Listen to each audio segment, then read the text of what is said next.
What is up, guys? It's me, and welcome back. This case is one that has shocked an entire nation. A case that had all of the right ingredients for the perfect crime. A wealthy family, an unknown killer, and 3 missing girls. This is the case of the Chiong Sisters. On June 1988, public anxiety rose when 3 schoolgirls disappeared in Manila. These girls were not just any ordinary kids.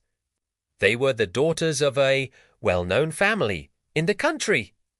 Mary Ann, 17, Mary Eileen, 13, and Mary Michelle, 9. Their father was Ernesto Chiong, a multimillionaire businessman, and their mother was Jacqueline Chiong. But these names did not mean anything to the general public until their children went missing. In fact, they were quite a private family, never really stepping out of their luxurious home and keeping their business dealings away from the prying eyes of the press. However, the police could have never predicted what would happen next. As soon as the news of the kidnapping broke out, the entire nation was thrown into chaos. As the story gained traction, even the president of the Philippines got involved.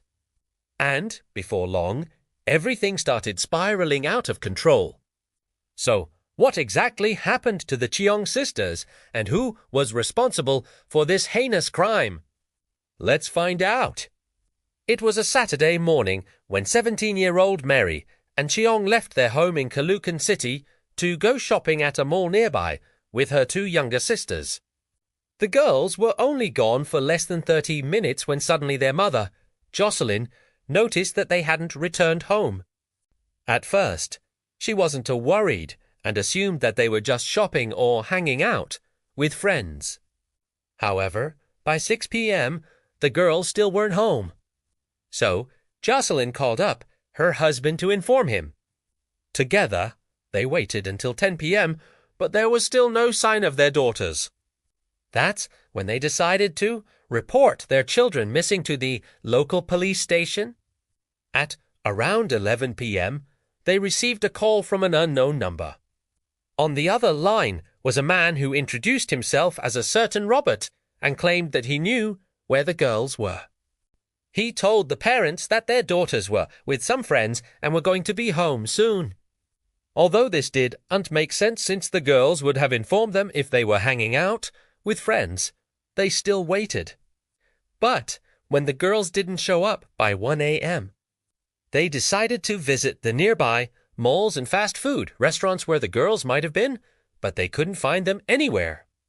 The following day, the entire city was out looking for the girls. Even President Corazon Aquino got involved and ordered the military to assist in the search. With so many people looking for the girls, it seemed like it would only be a matter of time before they were found. But what everyone didn't know was that their daughters had already met with foul play.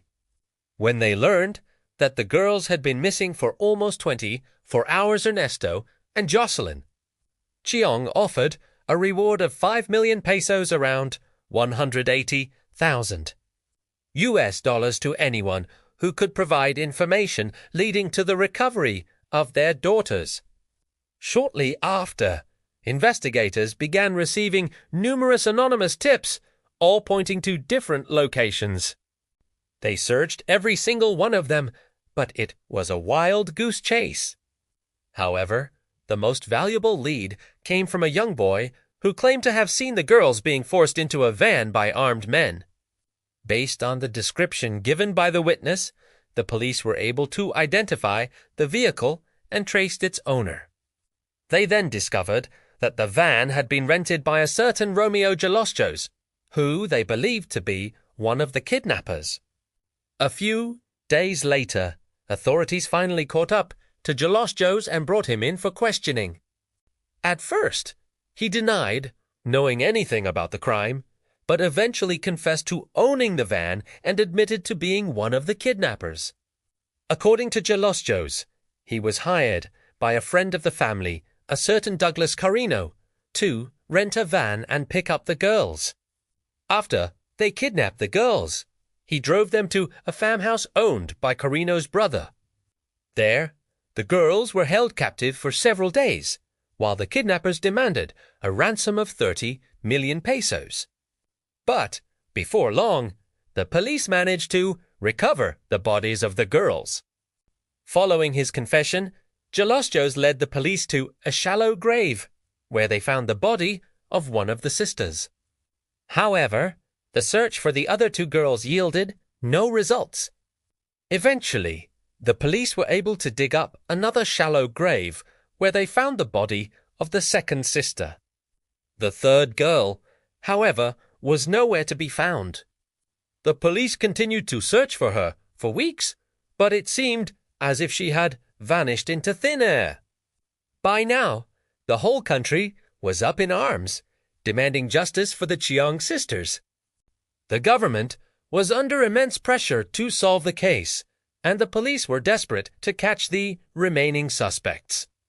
Eventually, they were able to arrest Douglas Carino, along with two other men named Alberto Villafuerte and his son, Joseph.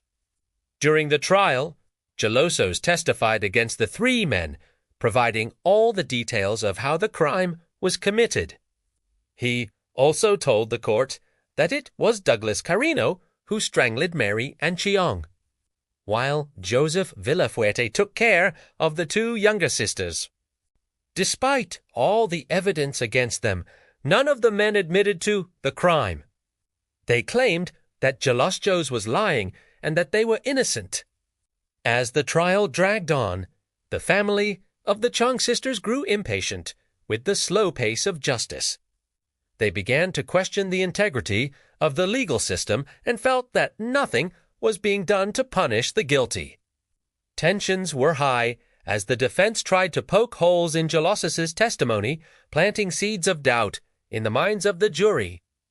Throughout the trial, witnesses came forward with conflicting accounts of what they saw and heard.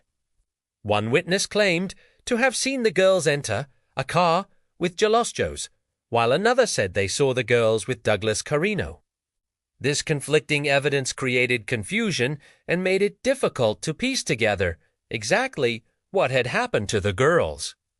After careful deliberation, the jury found Douglas Carino, Jalosjos and Joseph Villafuerte guilty of kidnapping and murder.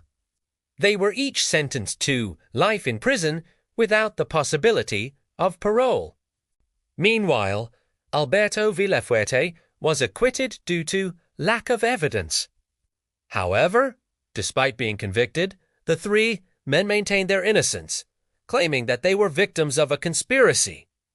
They alleged that the real culprits were powerful individuals who wanted them to take the fall. This conspiracy theory gained some traction when a certain Alfredo Lim, who was a key witness in the case, recanted his testimony.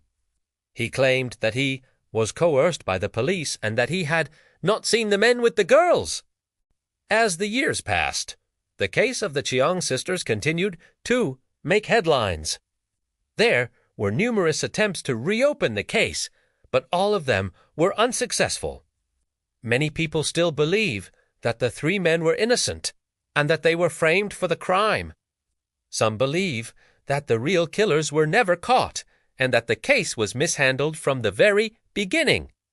Today, the case remains one of the most sensational topics in Philippine media and has inspired countless articles, TV shows, and movies. People are still fascinated by the mystery surrounding the disappearance of the Chiong sisters and the events that led to their untimely demise.